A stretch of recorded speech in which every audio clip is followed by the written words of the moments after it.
What's up, guys? Welcome to the BFF Report. I'm your host, Mike B, aka Phony, and today we're gonna be talking about From Dust. This is the latest game from Ubisoft, and stay tuned after the actual review because there's some stuff that came up recently that I didn't realize because I played this game like within the first 6 hours of it being released. So stay tuned, check out the review.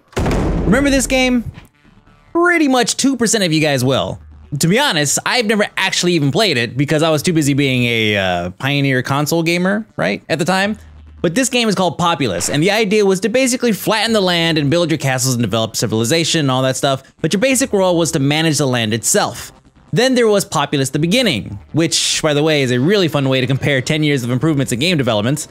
This game also had the same god-type setup where you babysit your little guys here and basically help them progress. Then, 12 years later again, we get From Dust. And again, another great way of comparing, 20 years of game development. So these guys, they worship you, right? You're God, so you should be worshipped. You're also the one that's gonna basically save their asses pretty much on a consistent basis, so they better damn worship you.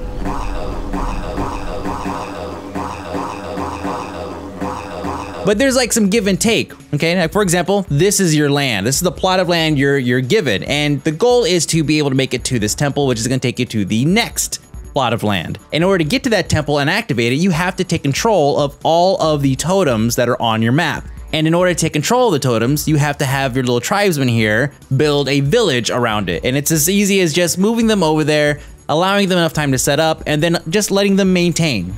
Now in doing that, you have to exercise some of your basic skills and abilities. For example, you could pick up plots of land, right? Pick up sand, and then drop it off somewhere. So let's say if there's a river that needs crossing, pick up some sand, build them a little bridge, right? If there's some water in a place you don't want water, pick up the water, move it somewhere else. If there is a fire or something, pick up the water, drop it on the fire. So you do have basic abilities when you start out, and these allow you to maneuver your guys all over the map. It all sounds really easy, and it is, until, of course, Mother Nature, who's clearly the antagonist here, starts throwing shit at you, okay? I mean, almost literally. Here I am on a map, and everything's cool, and then tidal wave.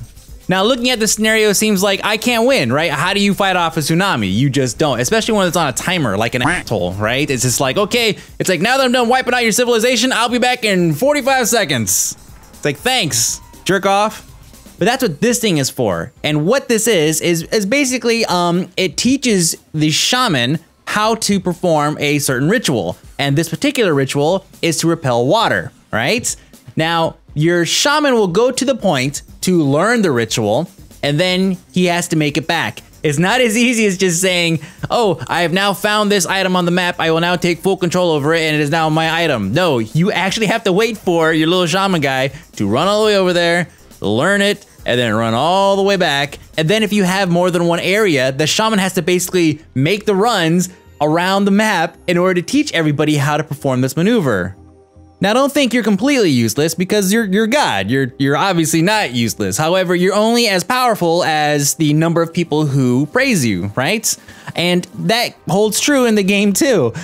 The way it works is these totems give you buffs, give you abilities that you could use, and they're on cooldowns, right? One of the abilities, for example, is to turn all the water into jelly, right? It's called Jellify water or something, okay? So you pop that, and then boom, all the water turns to jelly. And then you could grab the jelly and move it around. It lasts for about 60 seconds, right? And the best use of this is whenever you're trying to get a bunch of guys, but a tribesman across a river or something, you can just pop this, jellify all the water, and then allow them basically create a path. It's Moses, right? It's your God and they're Moses. That's it. See, it's totally what this is. So if you know that, you know this. So that's it. And that's not the only tool that you have. There's so far, I'm about 10 stages in, I think, and so far I've gotten evaporate all water, put out all fires, this kind of crazy devour tool that basically just eats everything. And so here's a stage, check this out. This stage is really interesting because you have a totem here that you have to build a village around, and notice anything kind of blocking my way, kind of preventing me from making that happen? Well, let me fast forward this a little bit. You can see that the water recedes eventually. Now, I can get them to learn repel water, but I don't think that's going to be enough. I don't know if that's going to be enough, right? I'm pretty sure they're probably not going to hold back a huge, gigantic flood of water from taking out that village. And I need the buff that I'm going to get from that totem. So what I do is, you see me freaking out here. I use this devour buff that turns my little orb thing black. And as the water is rushing in, I'm trying to help my tribesmen by devouring as much water in the area as possible. And after I do that, I notice that the water doesn't come back. It actually starts to recede to the point to where it becomes manageable and is no longer this giant flood that's just destroying my landscape. Now, there's so many little things in this game, right? I haven't even told you about how you have to spread vegetation. We haven't even gotten there yet because there's so many little things that you come across as you play. I mean, like I said, level 10 or 12 or whatever, and I've already seen the water plant, right? The water tree that it fills with water, and then when it feels threatened, it bursts. And by threatened, I mean like if a fire gets close by or if lava gets close by, it will burst and spread water everywhere. And you could pick those up and place them in strategic locations to prevent your landscape from being caught on fire. And you can there's also fire trees that will help you control the flow of water by evaporating it. So you see, there's so many little things that you start picking up as you go along that it's impossible to put them all into this review. It's just totally impossible. Now let's get off of all that and start talking about the metagame portion, because that's the part that's really important, especially for the completionists. There is like an achievement system, like an internal achievement system, where it's not just like, oh, you've completed stage 1, here's an achievement. No, you actually have to go and find these little bits of lore, and then here, you see on this screen here, these are all the pieces that I found across the various levels that I've already explored. And what it is like a little chunk of land that basically holds this lore, and you have to send over one guy to that location so that you could open up that piece of the story. And then there's the spread of vegetation, right? Now, so you see in the lower left corner, there's the little meter here that's, that's got some green in it.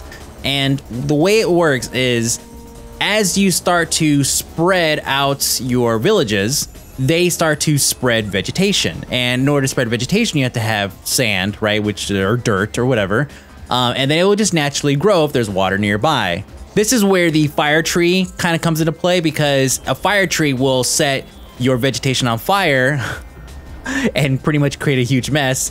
So it makes it difficult in some stages to actually spread and cover the entire map with vegetation. And I'm not saying like from head to toe it's got to be covered. They have some kind of system worked out where you can spread to a certain point and it's like, okay, you've done enough. This is now 100%. And then you see right here, this little icon stating that I have reached that goal on this map.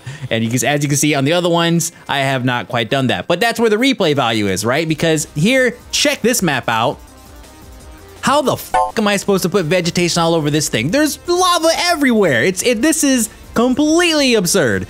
But there obviously is a way to do it, and I just haven't figured it out yet. I was just really happy to get out of this map because it pissed me off to no end. I kept accidentally setting my dudes on fire while I was trying to redirect lava. Speaking of which, let's go ahead and take a look at challenges. So you unlock these as you progress through the game. You finish a stage, it'll say like a challenge has been unlocked. If you collect an item, challenge has been unlocked, right? So this one in particular, I have to prevent that lava from reaching my village at the bottom before the shaman comes back with the knowledge on how to defend himself against the lava flow, right? As you can see, I think I did it. I think I did it right, actually, in a way that was probably not necessarily intended. So now that the lava will never reach my village, it's just a matter of just sitting back and just allowing the, just chilling, I guess. See, there's my dude over there on the left, right? And once it gets to the village, then fast forward here, I win. Spoiler alert, by the way, for those of you guys who are looking forward to those. All in all, From Dust is a solid game. My only real gripes is that it doesn't have multiplayer, right? I also think that I might be approaching the end of the game already, but given the fact that the game was $15, I really can't bitch. And it seems pretty obvious that they're going to be doing a lot of DLC for this. So, if I end up spending, let's say over the course of the lifetime of this game, $22 because I downloaded, 2 other expansions, and then after that I got tired of it, then so be it. I got to pay what I want and got the amount of enjoyment that I needed. It's like getting a massage.